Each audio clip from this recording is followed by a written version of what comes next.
La doctora Karen Jocelyn Monzón Carrión es licenciada en Derecho por la Facultad de Derecho de la Universidad Nacional Autónoma de México, donde también cursó la especialidad en Derecho Constitucional y Parlamentario y la especialidad en Derecho Ambiental en el posgrado Jorge Carrizo.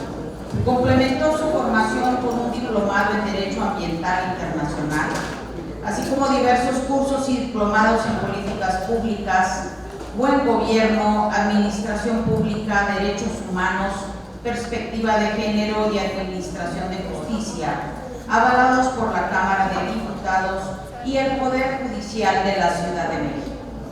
Su trayectoria profesional se ha desarrollado tanto en el Poder Legislativo como en el Poder Judicial, lo que le ha permitido adquirir una visión integral del diseño normativo, la técnica legislativa y la impartición de justicia. Actualmente se desempeña como proyectista en la Quinta Sala Penal del Poder Judicial de la Ciudad de México. Asimismo, ha colaborado en la Comisión de Igualdad del Pleno de Magistradas, Juezas y Jueces, brindando apoyo en la incorporación de la perspectiva de género dentro del ámbito jurisdiccional. Fungió como asesora parlamentaria en la Comisión de Medio Ambiente y Recursos Naturales, participando en la defensa de áreas naturales protegidas y en la elaboración de propuestas en materia de legislación ambiental. Su experiencia se extiende al ámbito de la sociedad civil, donde ha sido asociada y coordinadora en diálogos por las Juventudes de México AC, desempeñándose en la coordinación de tertulias y en la Coordinación Nacional de Desarrollo Sustentable. En estos espacios ha promovido el diálogo, la reflexión y la participación ciudadana, convencida de que la cohesión social y la cultura del intercambio de ideas son pilares fundamentales para el desarrollo democrático. A lo largo de su trayectoria, la maestra Monzón Carrión se ha distinguido por su enfoque en la protección del medio ambiente, la igualdad de género, el respeto a los derechos humanos y la consolidación de un Estado de Derecho sólido y sensible a las necesidades sociales. Recibamos en la aula a la licenciada Karen Jocelyn Monzón Carrión.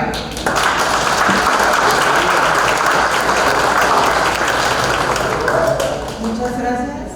Ahora, muchas gracias por la presentación y muchas gracias a las autoridades de esta institución por esta amable invitación, en especial al maestro Mauricio Tornero y por supuesto al maestro Octavio Cisneros, que han hecho posible que yo esté aquí, y por supuesto todas las personas que están apoyándonos en temas de logística. Muchas gracias, de verdad es para mí un honor presentarles a ustedes.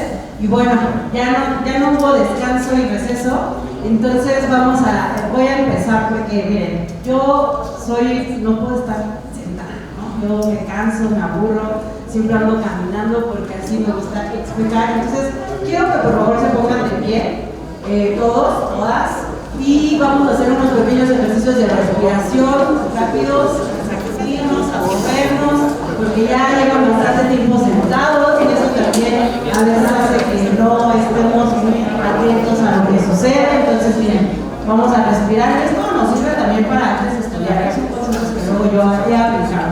Vamos a respirar profundo, levantamos las manos hacia arriba, respiren, muévanse, sacúdanse, estírense con confianza, porque ahorita vamos a hablar de un tema que en verdad nos interviene a todos, no solo a los juristas, sino a todos como personas. Es un tema que es muy sensible y que estamos viviendo día a día.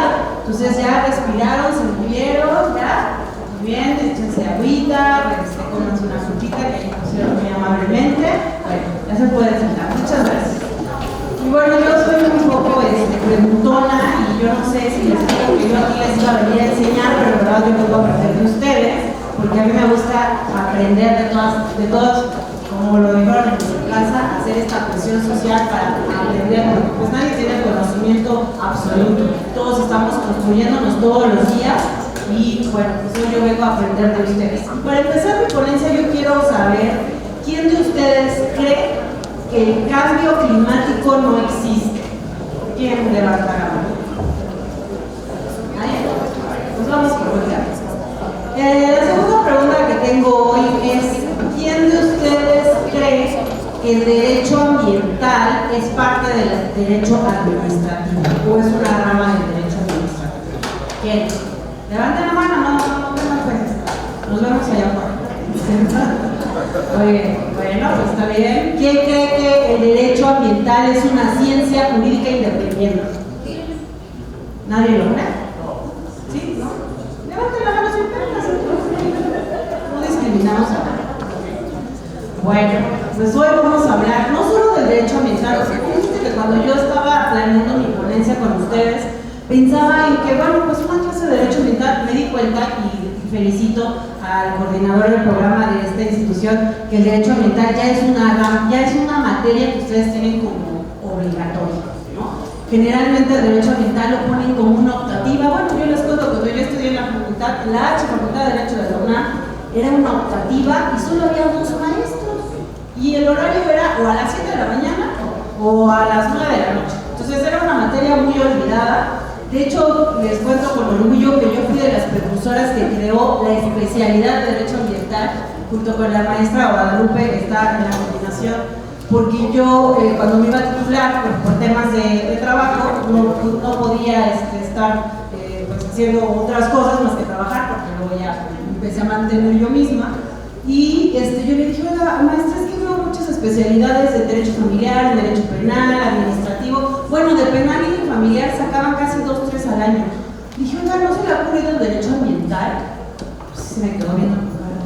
Ah, sí, ahí, haz tu carta, junta firmas. Y pues así lo hice y se logró. Y desde hace casi ya, pues ya vamos para acá, no quiero contar, me ponen en una posición extraña, pero hace como 9 años que ya hay una especialidad en la facultad con temas de derecho ambiental. Estoy muy contenta porque fui pionera en eso.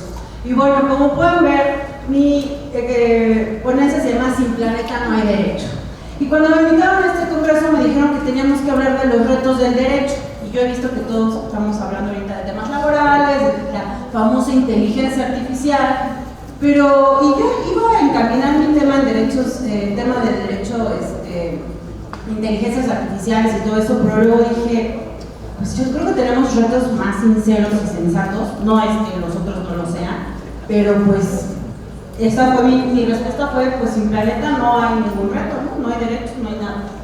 Y voy a empezar con una reflexión de una de las mujeres que más admiro en el medio ambiental, que es Guarana Maathai.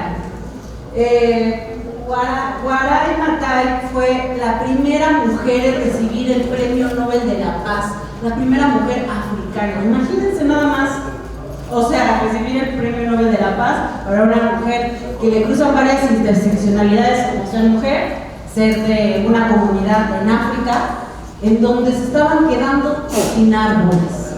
Entonces, ella tiene una frase que es con la que yo quiero empezar, que dice: cada pequeña cosa que haces realmente importa y ayuda a construir el mundo en el que quieres vivir. Con esta frase, ella se volvió también la mujer, la famosa mujer árbol. El nombre, lo que está al lado, el Taking Road the Vision of de Guarana Maathai, es un documental que lo pueden ver para conocer su vida, su historia.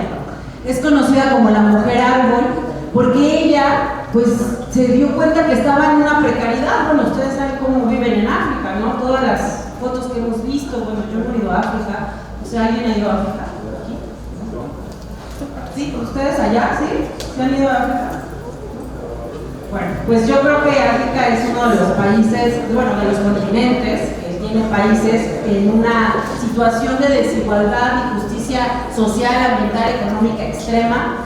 Y ella tomó la iniciativa de sembrar el primer cinturón de árboles junto con su comunidad.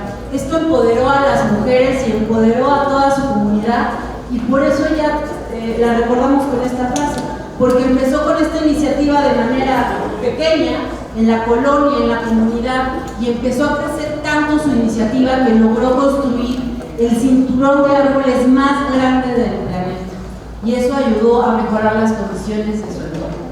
Y con esa reflexión yo quiero que empecemos, porque es así como se cambia el mundo, ¿no? Yo siempre hago esta analogía del mar y la arena. Todos para mí somos pequeños granos de arena que llenamos un mar y un todo. No podemos decir que, ay, no, pues yo para qué hago eso si no impacto, no hago nada, no pasa nada. Creo que hay que cambiar esa visión y tomar y emprender el camino que tuvo esta mujer, Premio Nobel de la Paz y Mujer Árbol, como también se le llama, y cambió su entorno, cambió su vida y mejoró las circunstancias de todos nosotros.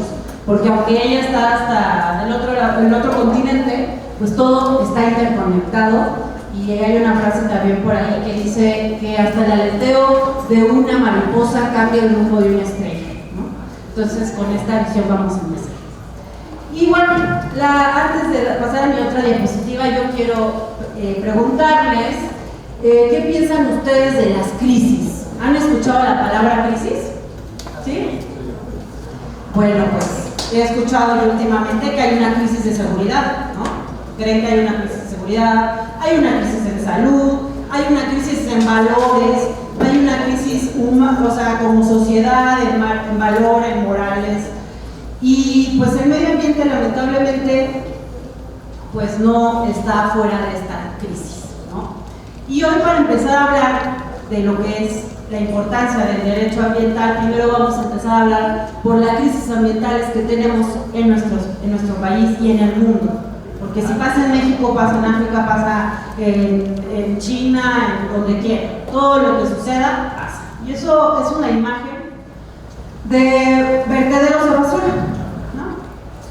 Pero ¿cuáles son las crisis ambientales que más nos están preocupando ahora en el siglo XXI?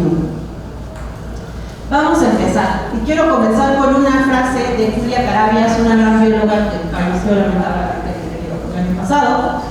Y ella nos refiere, y en sus últimas entrevistas dijo que estamos viviendo una de las peores crisis humanitarias. Y los problemas son diversos, ¿no? Primeramente, estas son las crisis más intensas que hay en el tema ambiental. Y es la crisis climática, la pérdida de la biodiversidad, la contaminación del aire y, por supuesto, la crisis hídrica. Que imagínense, nosotros estamos compuestos en nuestro cuerpo por 70% de agua. Imagínense si se acaba el agua, pues se va a la mitad de nosotros con ella, ¿no? Y nosotros con ella o al revés. Y entonces estos son los grandes problemas que hoy se discuten en todos estos organismos internacionales, en la Cámara de Diputados, con nuestros congresos locales, con la designación de presupuestos. Hoy hablamos de la crisis ambiental. Bueno, mentira, eso no es mentira. En los congresos no se habla de las crisis ambientales. Lamentablemente, los esfuerzos en materia ambiental están muy dispersos, están aislados. En mi perspectiva, y creo la de varios conocedores del tema, el tema del medio ambiente está dispersado y cada quien está haciendo sus esfuerzos por un lado y por el otro, pero no hay todavía una unión sincera, honesta, que haga que esto cambie y mejore. ¿Y cómo lo estamos viendo? Pues, no sé si han escuchado, ahorita vamos a hablar, pero de los objetivos 2030, del Acuerdo de París, de que debemos de bajarle al calentamiento global. Pues creo que la meta no va a ser posible llegar. Ya estamos en 2026, faltan 4 años para que llegue el 2030 y ver qué ha pasado. Y no es que yo sea pesimista, pero ahorita vamos a ver cómo están las cosas. Y bueno, una de las crisis hídricas, temas hídricos, una de las crisis es que el 60% de los ríos, lagos y acuíferos de México están contaminados. Imagínense eso. Así como ven esa agua que está saliendo en esa imagen, así hay muchos ríos. Porque yo no sé a quién se le ocurrió que un río acabe siendo un vertedero de agua sucia. O sea, ¿en qué momento? ¿Qué países? Los que han tenido oportunidad de ir a Europa, a países como, a Ámsterdam, a Florencia, ¿han visto cómo tienen sus ríos tan bonitos, tan limpios? Yo la verdad luego los envidio porque digo, ¿por qué en nuestro país, en México, que tenemos tantos ríos, que bueno, al menos en la Ciudad de México, de donde yo no soy, pero de allá vengo porque he crecido, yo soy de Chiapas, hay tanta agua y la usan para entubarla, ¿no? Río Viaducto, Río Churubusco, Río de Guadalupe, eran ríos. O sea, la calle no se llama así porque dijeron, ay, fuera del río, era porque por ahí pasan ríos y ahora están entubados. Entonces yo no sé quién se le ocurrió esa gran idea de entubar los ríos. Y bueno, como yo creo que todo se construye desde el ámbito local, yo les traje un poco de datos duros de Morelia, de aquí de Michoacán, porque no creo que todo pase en la Ciudad de México. También los estados lo están haciendo, no tan bien. Y aquí les tengo un dato sobre el río Chiquito, que enfrenta un gran deterioro a sus más de 25 kilómetros que tiene, que está lleno de descargas, de espuma, de basura. Pues yo no sé, ¿alguien vive cerca o conoce el río Chiquito? ¿Sí? ¿Sí todos? ¿Y qué tal? ¿Qué opinan? ¿Alguien me quiere dar una opinión del río Chiquito? Es que yo les digo algo, yo no sé si escucharon en mi currículum, pero yo trabajé en la Cámara de Diputados y en algún momento yo defendí el río Chiquito, sin conocerlo. Lo defendí porque quería, no sé, son muy jóvenes ustedes, nunca pensé decir esto de este lado, pero cuando me tocó defenderlo era porque iban a hacer un club de golf que iba a cruzar, iba a conectar una plaza comercial o sea, que iban a construir la plaza comercial cerca de un club de golf para que pues pudieran ir más rápido a la plaza comercial. Y ahí en ese paso se iban a llevar pues al río Chiquito y a muchos. Y entonces la Comisión de Medio Ambiente, que afortunadamente estaba presidida por una mujer con muchas agallas, y la Universidad de Morelia y muchos ambientalistas hicimos un revuelo para que eso no sucediera. Porque si se llevan al río Chiquito, se llevan a todos ustedes de Morelia. O sea, el día que el río Chiquito no exista, se acabe, se extinga, yo creo que hay que buscar emigrar, porque la situación está grave, está muy sucio. Y me han dicho, he tenido la oportunidad de ayer convivir con gente de aquí, me han comentado que huele muy mal, que luego se inunda, y es muy triste, ¿no? Es muy triste tener un río muerto, porque de ahí viene la vida, del agua. Otro dato. Dijimos que una de las grandes crisis es la pérdida de la biodiversidad. Y pues les traigo un dato general. México enfrenta una severa crisis de la biodiversidad, habiendo perdido más del 50% de sus ecosistemas. Imagínense. Más de 41,000 especies están en riesgo de extinción. Y ya vieron el ave ahí. Eso es una foto real, no es IA. Es una foto real de cuando se desborda el petróleo en el mar. Y bueno, aquí les traigo un videito muy rápido, no sé si se puede escuchar, igual no lo vamos a pasar todo, pero sí quiero que se den cuenta de las famosas islas de plástico. Los peces que comemos tengan con el estómago lleno de plástico. Lo que es posible que no sepan es que hay tanto plástico en el mar que incluso se han formado 5 descomunales islas en los 5 grandes giros oceánicos que se producen en el mar. Bueno, no son exactamente islas, más bien son 5 supermanchas del tamaño de Estados Unidos y Europa que no paran de crecer, porque cada año se tiran a los océanos más de 8 millones de toneladas de plástico. Pero, ¿cómo llega todo este plástico tan lejos? ¿Cuáles son las consecuencias? Y sobre todo, ¿se puede limpiar?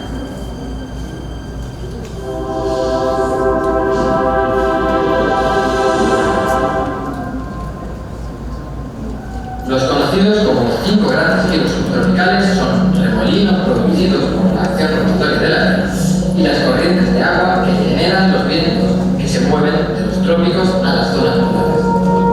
Estas corrientes actúan como cintas transportadoras y las que viajan los plásticos que pasan de las costas hasta las lejanas aguas donde se están formando estas islas.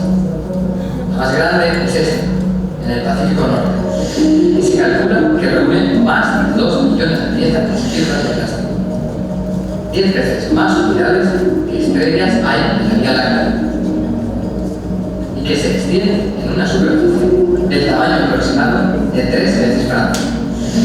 En conjunto, las 5 grandes manchas contienen más de 5 billones de piezas de plástico, que pesarían casi 270.000 toneladas. El plástico fue inventado a mediados del siglo XIX, pero su producción en masa comenzó tras la Segunda Guerra Mundial. Aunque la mitad de todo el plástico de la historia se ha producido apenas en los últimos 15 años. Se calcula que el 20% del plástico de los océanos es producto de las plataformas petrolíferas y de los barcos, mientras el 80% proviene de la producción en tierra. Los ríos son las principales rutas por las que se llega el plástico al océano, un problema que afecta especialmente en Asia. Y es que de los 20 ríos más contaminantes del mundo, 15 están en Asia. El contribuyente más destacado a la polución es China, seguido de Indonesia, Filipinas, Vietnam y Sri Lanka. Solo estos países generaron, según datos de 2010, la mitad de la basura plástica mal gestionada de todo el planeta. La durabilidad del plástico hace aún más dramática la situación. Perdón, es que no tengo mucho tiempo y bueno, quería proyectarles ese video. Son de las famosas islas de plástico que se están formando en los ríos, en los océanos. La más grande está entre el Pacífico hacia el Atlántico, y hay otra muy cerca también de Miami.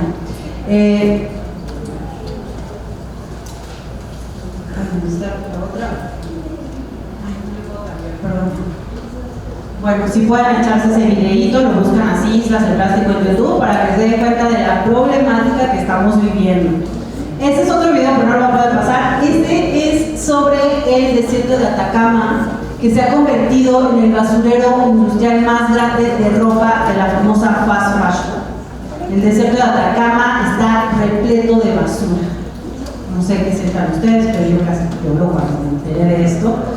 Entre otros lugares también, pues ustedes saben que todavía nosotros somos llamados los países en vías de desarrollo, y hay convenios internacionales que nos protegen de esto, pero pues ustedes también saben como abogados que existe el famoso soft law y el hard law, y lamentablemente el derecho ambiental está entre el soft. ¿Qué es eso? ¿Qué significa eso? Pues que todo es suave, que todo es si puedes. Por favor, Estados Unidos, ya no le mandes basura al desierto de Atacama, por favor. O sea, ese es el problema del derecho ambiental, que está en un marco regulatorio muy suave, muy realmente sin algún tema de punitividad que a los países les importa el conflicto. Bueno, este también si lo pueden buscar, desierto de Atacama, para que vean cómo están los basureros por allá. Y bueno, eso es parte de las crisis ambientales. Sí, por favor. Y bueno, las especies en peligro de extinción. Hay una frase de Miguel León Portilla que dice, Miguel León Portilla es un historiador, fue historiador, antropólogo mexicano, muy conocedor de las culturas mesoamericanas, gran escritor de la visión de los vencidos, y dice que cuando una lengua desaparece con ella una forma de ver el mundo y la vida. Yo le robé un poco la frase y puse, cuando una especie se extingue, muere un universo completo. Y estas son 4 especies que pertenecen aquí a Morelia. Son 4 especies que están en la famosa norma 059, que están en peligro de desaparecer, ¿no? Tenemos a la famosa mariposa monarca, ¿no? Al ajolote de Pátzcuaro, que vive solo en la región de la laguna de Pátzcuaro, el choruco de Michoacán, que es un pececillo que anda por ahí en los lagos michoacanos, y por supuesto la tortuga laúd, que es la tortuga más grande del mundo.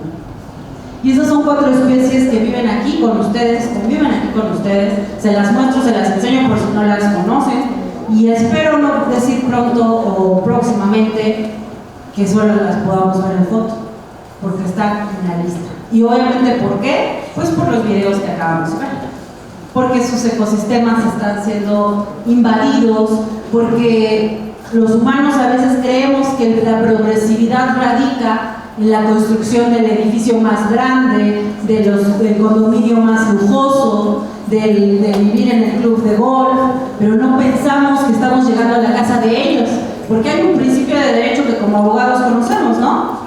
Primero en tiempo, primero en derecho. Yo siempre lo aplico en la naturaleza. ¿Quién llegó primero?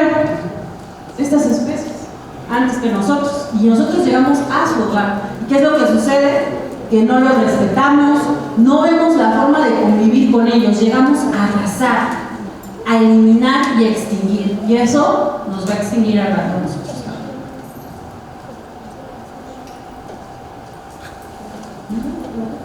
No funciona esto.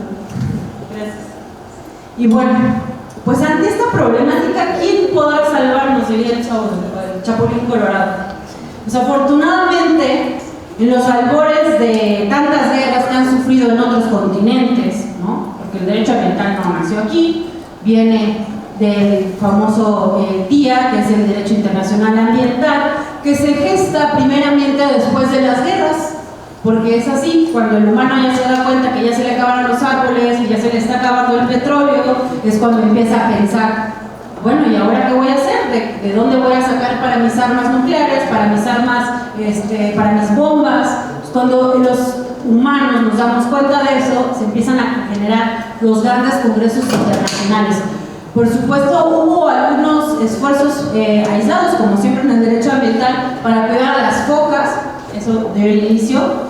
Y bueno, primeramente pues traje esta definición de la doctora Raquel Gutiérrez Nájera, que es una ambientalista proactiva, doctora en Derecho Penal, que está muy cerca de aquí, ella vive en Guadalajara.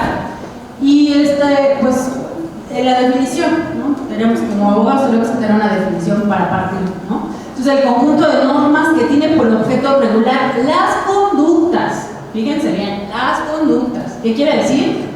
Nos está regulando realmente a nosotros, como los que ejercemos alguna conducta positiva o negativa, que incide de manera directa o indirecta en la protección, preservación, esas son las palabras casi de la Biblia ambiental: protección, preservación, conservación, explotación no explotación. Esa palabra ya no está bien vista, no la digan por favor, porque se van a ver muy mal en una reunión social. Se dice explotación, ya no es políticamente correcto. Restauración de los recursos bióticos y abióticos. ¿Alguien sabe qué son los recursos bióticos y abióticos? ¿No?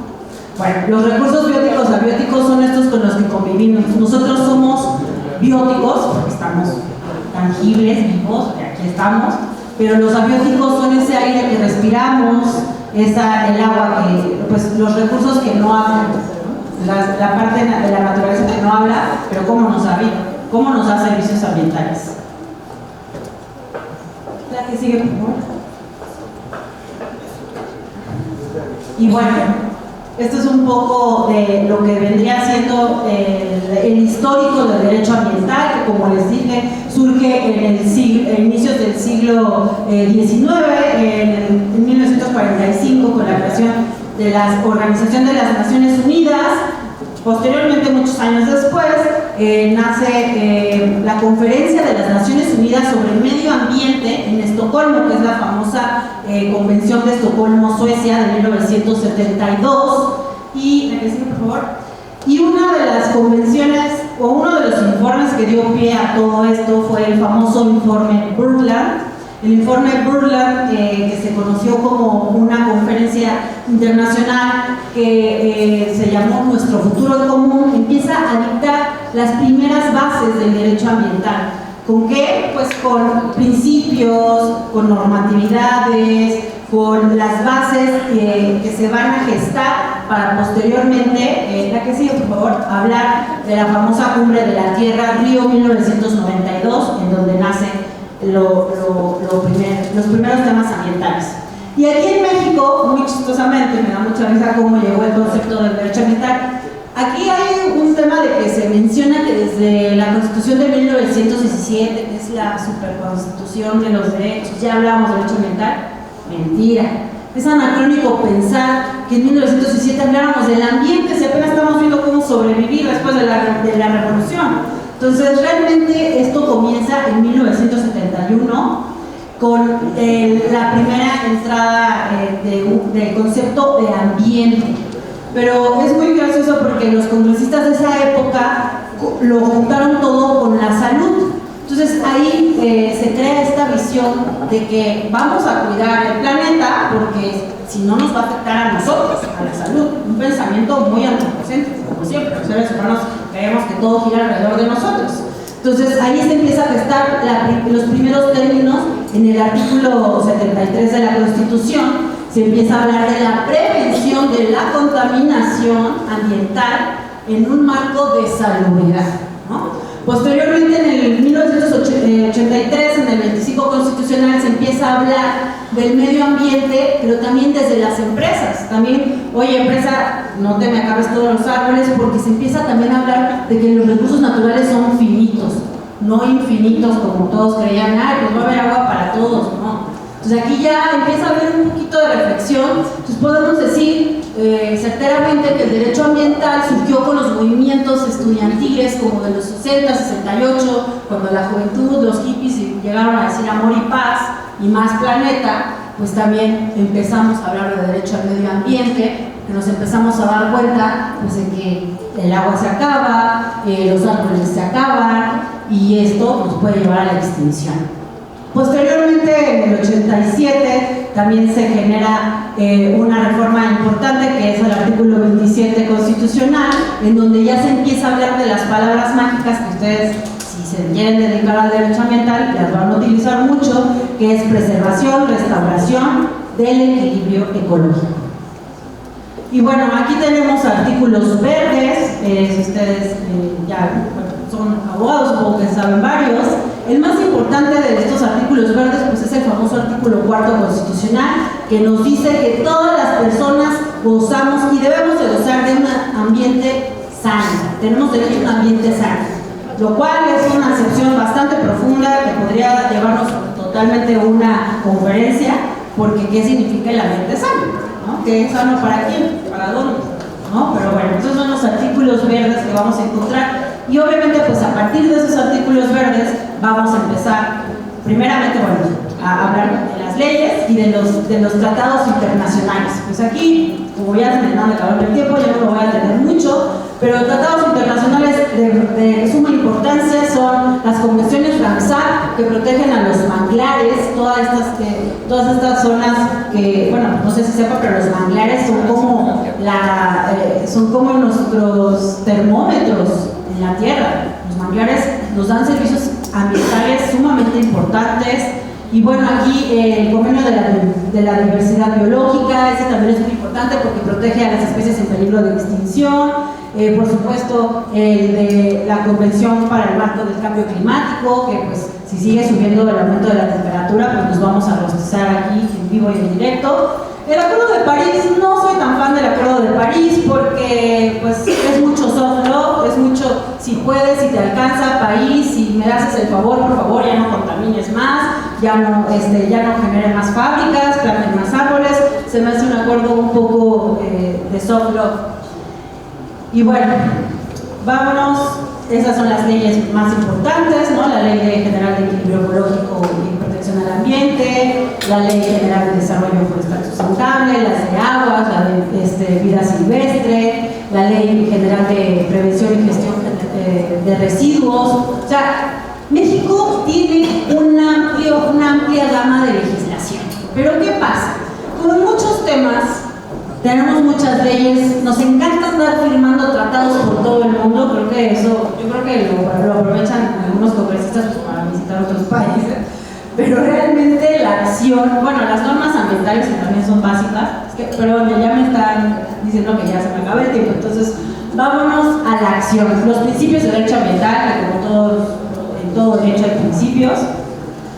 Pero ¿qué debemos hacer nosotros como sociedad estudiantil, como sociedad, pues no solo estudiantes de derecho, es porque esto nos atañe a todos, ¿no? Entonces yo traje algunos puntos importantes. Primeramente, no ignorar la problemática. Es importante que no ignoremos esto, que esto no sea una conferencia más, que en verdad tomen acción de lo que nos está pasando. Hacer valer nuestro derecho al medio ambiente sano, por supuesto. Esto se suma a toda esta ola de derechos colectivos difusos que tenemos. No tienes que ser abogado para defender el árbol, el río, no tienes. Con simplemente tener las ganas de defenderlo, puedes acudir a las instancias y las instancias tienen la obligación de subsanar lo que tú no puedas entender como abogado, como de solicitarte sin saber derecho.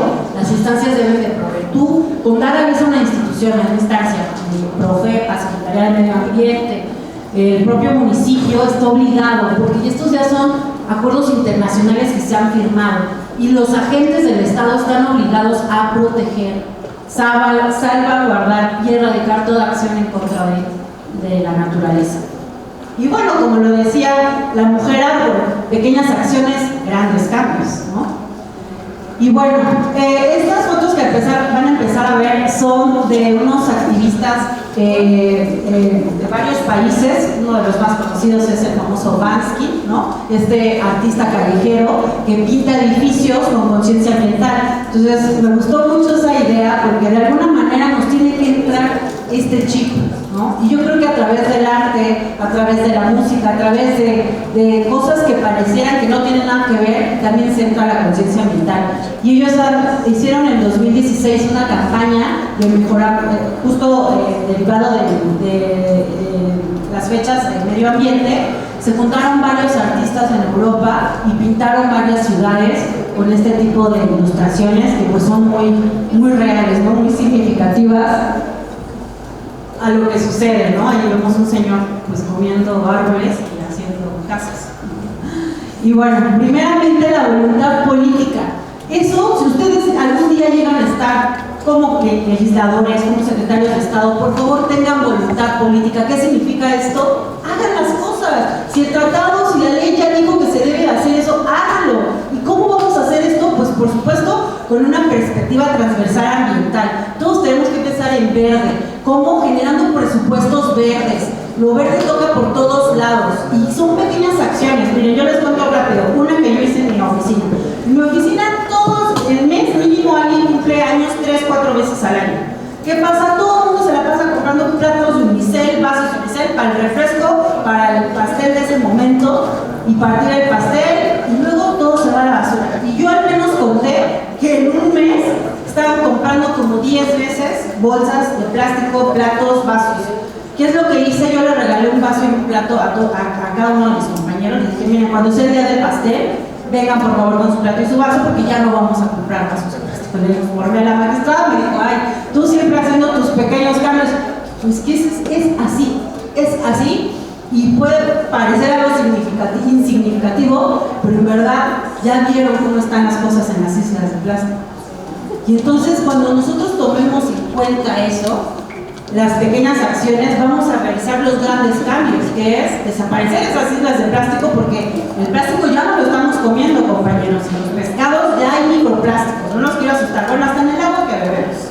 Y por supuesto los famosos tribunales verdes, que desde la Ley Federal de Responsabilidad Ambiental del 2013, imagínense, del 2013, la ley dijo que se crearan tribunales verdes especializados.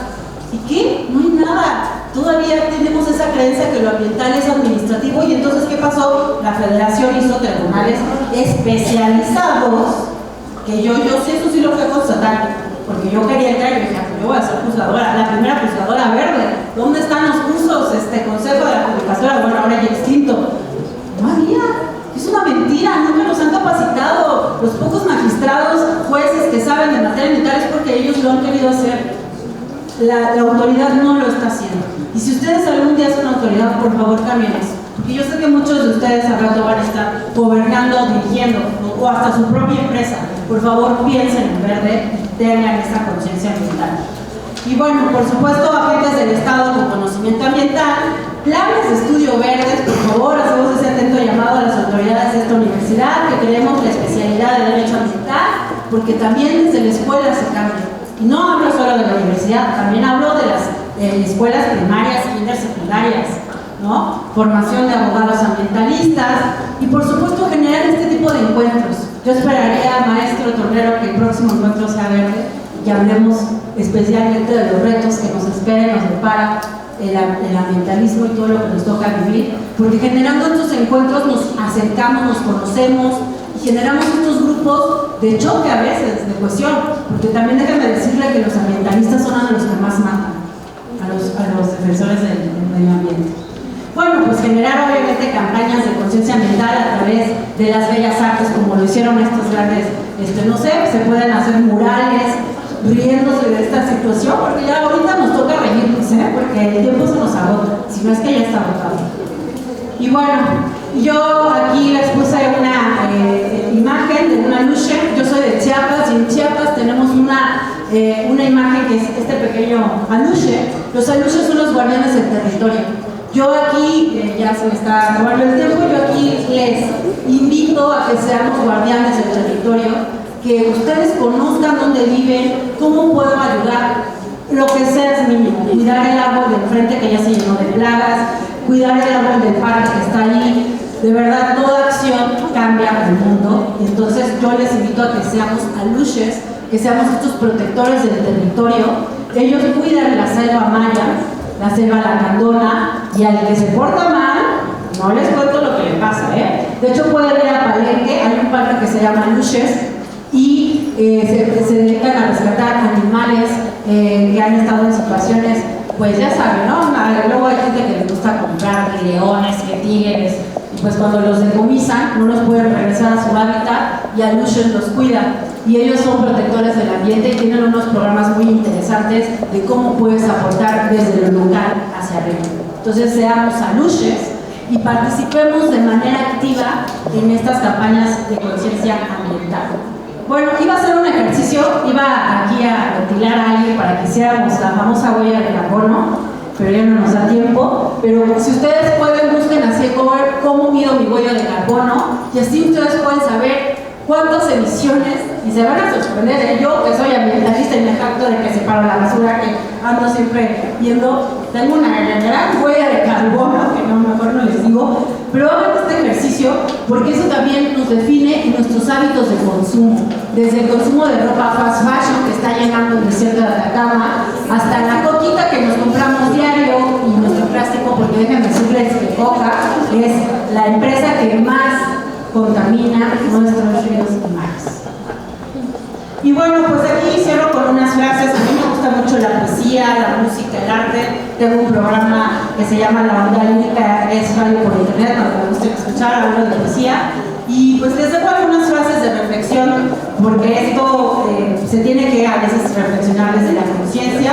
Decía Paulo Freire, la educación no cambia el mundo, cambia las personas que van a cambiar al mundo, ¿no? Otra frase que me gustó mucho fue la de Martin Luther King Jr., que dice: si supiera que el mundo se acaba mañana, yo hoy todavía plantaría un árbol. Otra frase que es de Séneca, que me encanta, es de mis favoritas: vivir en armonía con la naturaleza es vivir en armonía con uno mismo.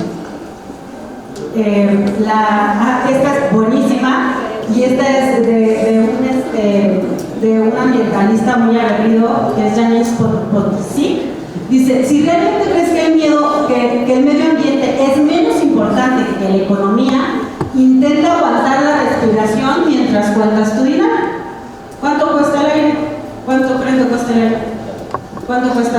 Bueno, el agua ya tiene precio porque ya le pusieron en botella, pero... Y bueno, por último cierro con esta, que es un poeta británico, John Keats: la poesía de la tierra nunca ha muerto y nunca morirá, porque si muere, morimos todos. Y por supuesto, pues, una frase que me gusta mucho es que tu indiferencia también contamina. Y bueno, pues ahí les dejo mis redes sociales, si quieren hacer comunidad. A mí me encantaría generar grupos de conciencia ambiental con jóvenes como ustedes, porque somos el ahora, no somos el futuro, somos el ya. Muchas gracias.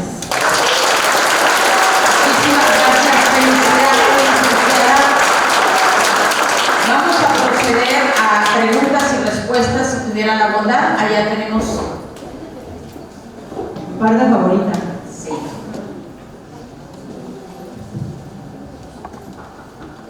Hola, has mencionado que ya no se usa actualmente la palabra explotación, pero desconozco cuál sería el término que se utiliza actualmente. No sé si me podrías decir. Bueno, la palabra explotación, bueno, imagínense, explotación laboral. ¿Quién quiere sufrir explotación laboral? Nadie, ¿verdad? Entonces, ahora es el aprovechamiento. En vez de vas a explotar, no voy a explotar, porque explotar es llevar a un fin, es someter, es terminar, es algo agresivo. Hoy vamos a aprovechar, porque al final tenemos que pensar, a ver, yo no digo que no usen coche, yo no digo que no usen aviones, ¿no? Porque también la huella de carbono se mide cuando vuelas. O sea, yo no digo que no, pues al final somos, lo dice ONU Habitat, tenemos que pensar en un triángulo, que es cómo podemos juntar lo humano con lo económico y lo ambiental. Ese es el triángulo que tenemos que hacer, un triángulo equilátero perfecto, en donde todos podamos convivir, porque igual tiene derecho el ajolote del lago de Pátzcuaro, como yo tengo derecho también, ¿no? O sea, el tema no es que nosotros nos extingamos, que por ahí también escuché una frase que me gustó mucho, que los humanos somos los que más ponemos en peligro de extinción a todos los seres vivos. Nosotros somos los creadores de la extinción. Entonces, es buscar la balanza. ¿Cómo puedo convivir con el ambiente sin explotarlo? ¿Cómo lo puedo aprovechar? Y que el servicio ambiental que me da el aire, el agua, pues me sirve para mí a vivir. Cuando alguien hace un favor por ti, tú te sientes agradecido, ¿no? ¿Qué es lo que haces? Lo tratas de retribuir de alguna manera. Entonces, creo que el cambio de chip es cómo puedo yo aportar algo al ambiente cuando el ambiente me da mucho a mí. Me está dando el aire que estoy respirando ahora, nadie nos está cobrando el aire. No crean que en esto no vaya a suceder, porque ya saben que nuestros políticos a veces ya no saben por dónde meternos impuestos. Pero es un tema de aprovechar de forma sustentable, de forma equilibrada y sobre todo el principio de sustentabilidad, que es aprovechar los recursos de ahora sin comprometer los de las generaciones futuras. Si ustedes ya tienen hijos o si piensan tenerlos, imagínense qué mundo les vamos a dejar, ¿no? Entonces, cambiar la palabra explotar por aprovechar con conciencia sustentable ambiental. ¿Vale? ¿Alguien más? ¿Vale?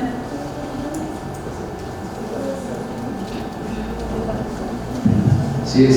Hola, nos comentaste algunos datos en bruto, información y números, pero ¿qué podemos hacer? También mencionaste la Coca-Cola y cadenas transnacionales, pero como individuos o como colectivos, razas de una sociedad, ¿qué podemos hacer ante empresas transnacionales, textiles, de Coca-Cola o de cualquier cosa que pues esas empresas son las que más se envenenan, ¿no? Son las que en masa hacen algo, porque podemos nosotros desde lo diminuto, desde la conciencia ambiental, pero pues ¿qué podemos más hacer? Porque pues ¿de qué nos sirve que nos vayamos en 10-5 minutos cuando pues una Coca-Cola o cualquier cosa, un pantalón gasta más y ensucia más? O sea, ¿qué podemos hacer ante una situación así? Porque pues entiendo los acervos, las palabras, ¿no? Como las mencionas, pero ya viéndonos en bruto, ¿qué podemos hacer? Gracias. Gracias. Pues mira, justo me acabas de dar un vivo ejemplo de qué podemos hacer. Primeramente, con todo respeto, digo, dejar de pensar así. Ese es el primer cambio de chip. Yo no voy a pensar qué hace la Coca-Cola, yo no voy a pensar qué hace mi vecino, qué hace el de enfrente. Yo voy a pensar por mí y lo que yo puedo hacer. Porque ese es, creo que, el gran problema del ambientalismo. Uno siempre está viendo qué hace el vecino. ¿Yo para qué separo la basura si el vecino de enfrente ni la separa? Ese es el primer cambio que yo creo de conciencia que debemos tener. No pensar en lo que hacen los demás, actuar desde lo local, así como lo hizo la mujer árbol. Así lo hizo ella no pensó, ¿para qué planto más árboles si aquí atrás está, no sé, la gran fábrica de papel y se los está llevando? Creo que el cambio empieza en la conciencia. Primeramente, medir mi consumo. Oye, ¿cuántas Coca-Colas consumo yo a la semana? Primeramente, malísimo para la salud, déjenme les digo, que ahorita y de todos los huesos. Bueno, digamos que ya es un vicio adquirido. ¿Qué hago? Pues a lo mejor la compro retornable para dejar de estar comprando en plástico. Digo que Coca-Cola ya también dijo que se iba a comprometer a reducir al 95% sus envases y que se iba a hacer cargo de ellos. Eso es otra responsabilidad que deberían entender las empresas. La basura que yo genero de mis envases, igual así como, no sé, algún tipo de impuesto, como hay los impuestos verdes, en donde el propio gobierno le pague a Coca-Cola por recoger su basura y que la haga zero waste. Es que sí se puede. Lo vemos en otros países en Europa, siempre Europa, lo lamento decirlo, es muy triste y a mí me cae muy mal eso, pero a veces ellos sí tienen la voluntad política, tienen el presupuesto, tienen el interés, y entonces el interés empieza desde adentro. Yo yo hago lo que puedo, no me importa si el vecino tira su basura al lado. Si el vecino tira su basura, lo denuncio para que no lo haga. Entonces creo que la conciencia es hacerlo por nosotros mismos, pensando en nosotros mismos, sin ver si el vecino lo está haciendo o si la Coca-Cola ya llegó. Creo que el cambio realmente es que nosotros tomemos las riendas de lo que podemos hacer. Que bueno, lo otro sería pues ir a no consumir Coca-Cola, ¿no? O sea, ¿quién está dispuesto a decir renuncio a la Coca-Cola? Porque, a ver, pero ¿y qué importa si mis 5 compañeros de clase al rato se van a ir a tomar Coca-Cola, ¿saben? Entonces creo que el cambio de conciencia se empieza desde lo que podamos aportar con ese granito de arena y hacer lo que tú puedas, bañarte 5 minutos, un día a la semana no usar auto, ¿no? Si ustedes trabajan en la oficina, pues también decirle al jefe, oiga, jefe, pues compren los platos, ya hay que dejar de comprar desechables. De verdad, no les miento, ese pequeño cambio va a cambiar en algo.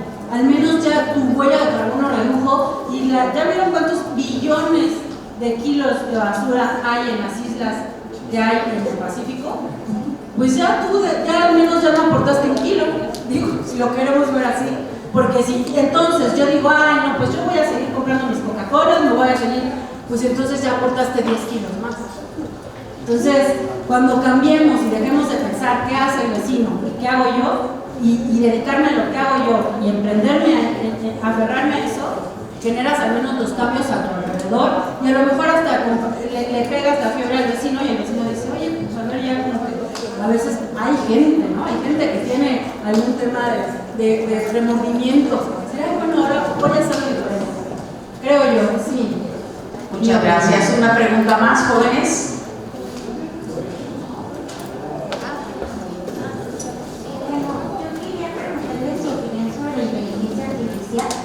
Porque pues, realmente ahorita muchas de las pláticas en general en clases lo único que se habla es sobre cómo es el futuro de la humanidad.